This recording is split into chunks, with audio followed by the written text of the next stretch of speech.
Hey guys, YouTuber 100 here.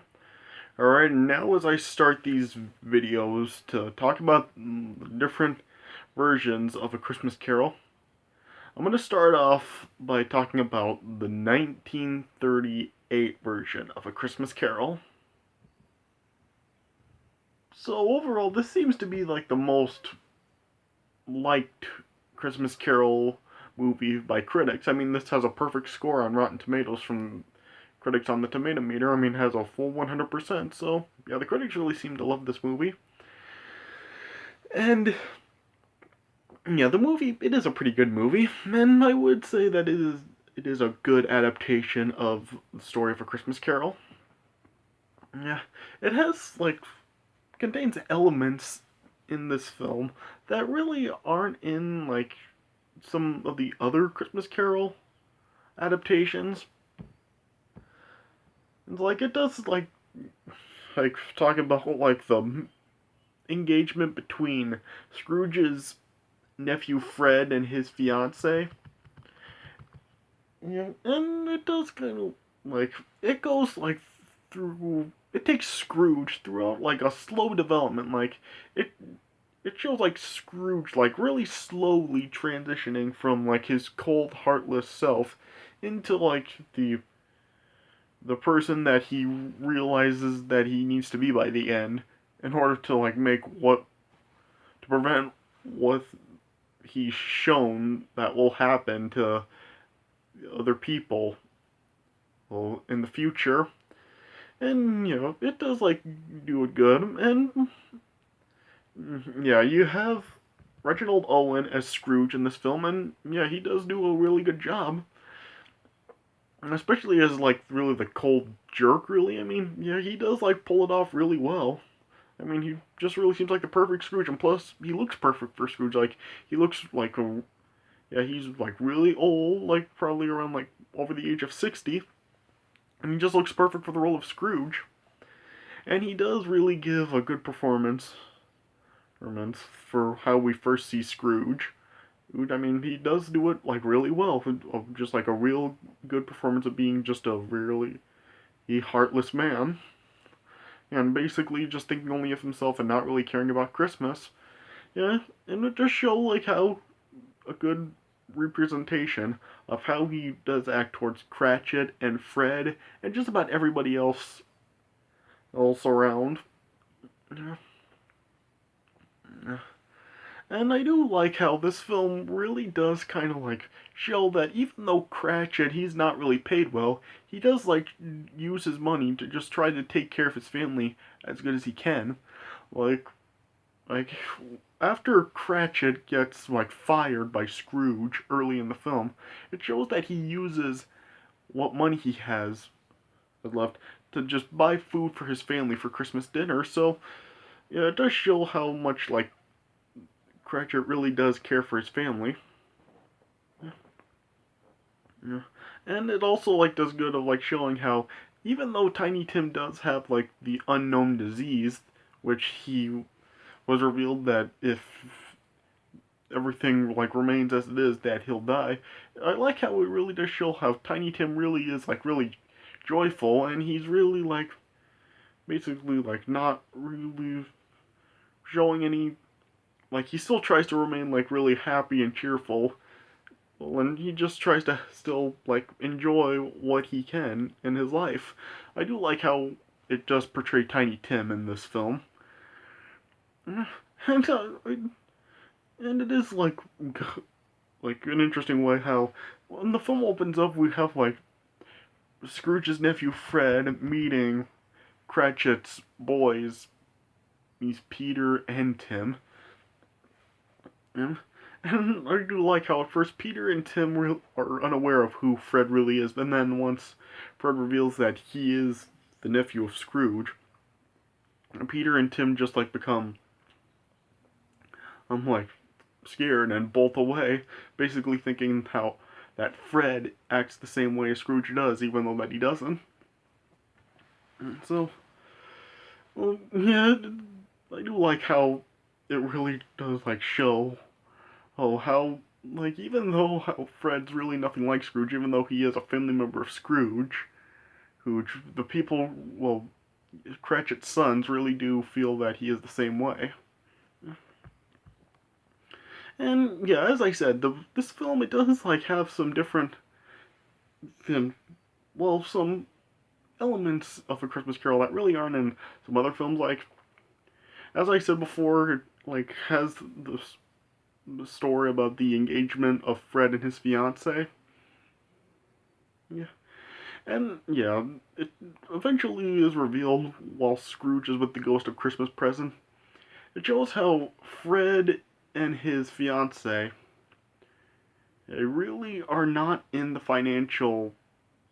right financial place to really become married right away, and how it's shown that maybe they might not be able to marry at all because they feel their financial situation may never change.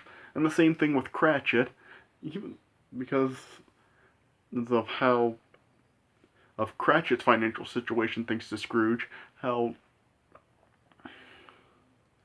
how how that may also remain unchanged, and what will happen to Tiny Tim in the future if it continues the way it is.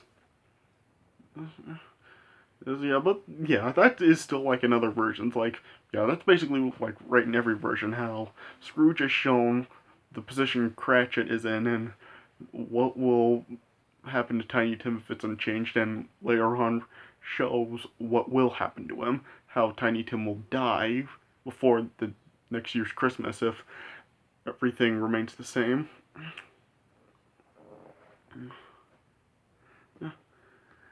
And yeah, this in this film it really doesn't show like one the Ghost of Christmas Past is showing taking Scrooge back to his early life.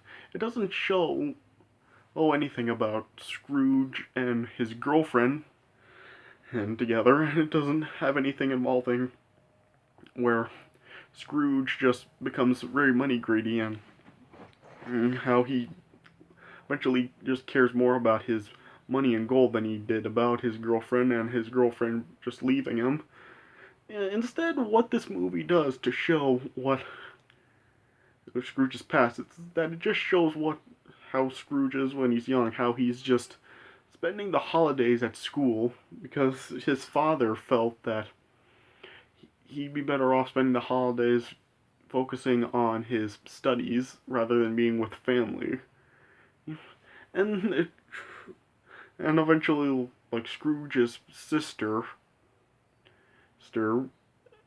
showed up and told him that he can come home for Christmas and stuff. Yeah, and it was like shown that the Ghost of Christmas Past was showing that to Scrooge, to just reminding him that his sister had actually died. And she's the mother of Fred.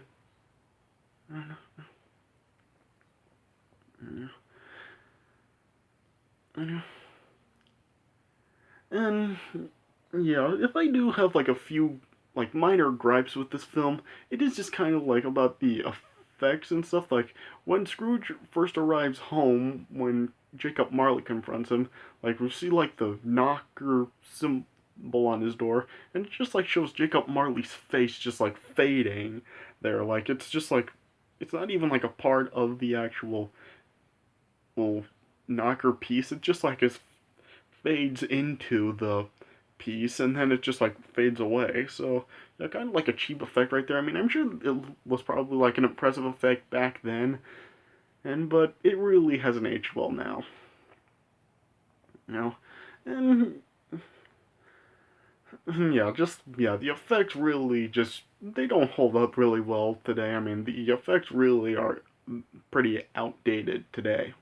Yeah, and plus, like when Scrooge comes across the Ghost of Christmas Future, it's just like it clearly shows that the Ghost of Christmas Future is just like a person in a real dark robe. It doesn't act like how like the more modern versions of A Christmas Carol do, where like the Ghost of Christmas Future is just like a very like a really dark spirit or something, where it just shows like not it's not a human there. It's like some kind of creature like a rotting corpse or something. I'm not really sure what I should really say to classify the Ghost of Christmas Future on how it really does look, but yeah, in this film, just the Ghost of Christmas Future, you can tell is just like a regular person in just that dark realm. I mean, it even shows like the Ghost of Christmas Future's hands are just regular human hands like this. Like it's not like any kind of monstrous hands like shown in the more modern versions. So yeah, it's kind of like just a pretty cheap way to show the Ghost of Christmas Future. But I mean, like they're really just like minor nitpicks. They're not really like that big deals. Yeah. Well, yeah. And yeah, it does really have a lot of very good elements about it. Like as I've said, it does have a good actor with Scrooge. I mean, it's just like a really like great representation of the character Scrooge. How he just goes from a very like self-centered, heartless person and he really doesn't care for Christmas. And as he's taken back and confronted by the three spirits, he eventually does discover like the person that he really does need to be in order to stop like bad things from happening, like the death of Tiny Tim and like the marriage of Fred, and yeah, just like other things like that, and also like how this movie also like shows how he just refuses to give any money to the two like peddlers or stuff.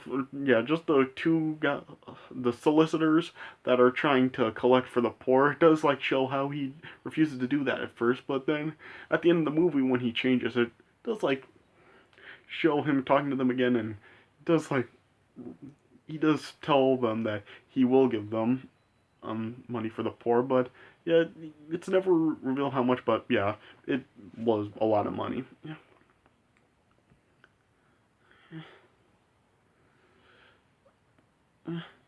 And yeah, the movie also does a good job of like showing like how like Cratchit he does like try to hide like the sorrow that he is having from like being fired by Scrooge and all that. How he's not really expressing his feelings or even like revealing what's happened to anybody except for one of his daughters, which like I mean it does show like good how Cratchit he's like trying to still keep a positive feeling toward for most of his family. It's just like even though like he does feel sorrow about what he's really going through, so it does do a good job of showing the sorrow that Cratchit is going through, like how he's trying to really keep the sorrow away from his family, but even though he is clearly feeling it.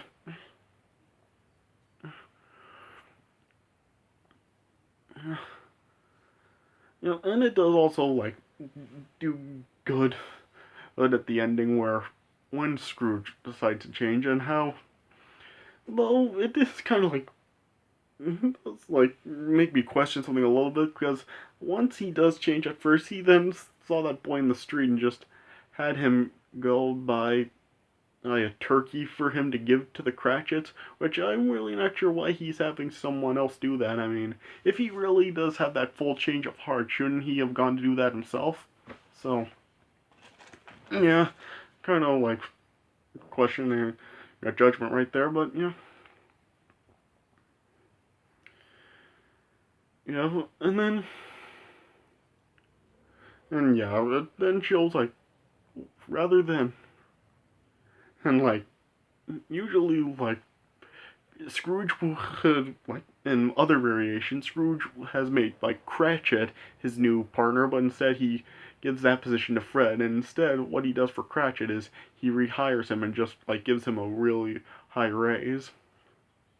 But yeah, it does, like, do good just to show how the change of heart that Scrooge has and how he's doing good for everybody, how he's making the large donation for the poor, and he's also also, like, being good with Fred and Cratchit now, and yeah, the movie just ended how like most other variations of A Christmas Carol do, with Scrooge just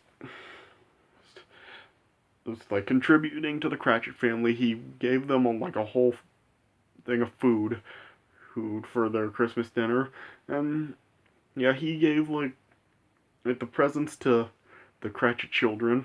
And yeah, he just wished everyone a Merry Christmas, and then also had Tiny Tim at the very end saying like his well-known line, "God blesses everyone." And so, yeah, yeah, so yeah, I would say that this is definitely a very good Christmas Carol adaptation. I'm not sure if I can really say it is the best. I'll have to look through all these other ones that I'm gonna be covering throughout the next couple of weeks up to Christmas. But yeah, this is still like a very good adaptation. Yeah, I would recommend this if you haven't seen it. Like, if you do like A Christmas Carol and you haven't seen this version, check this out. You'll like it. Alright, so that does it for my video on my thoughts on 1938 Christmas Carol. I hope you guys enjoyed this video, and yeah, stay tuned for more of these Christmas Carol videos coming up for the next couple of weeks up to Christmas. So, alright, so I hope you guys enjoyed this video, so thanks for watching, and I'll see you guys later.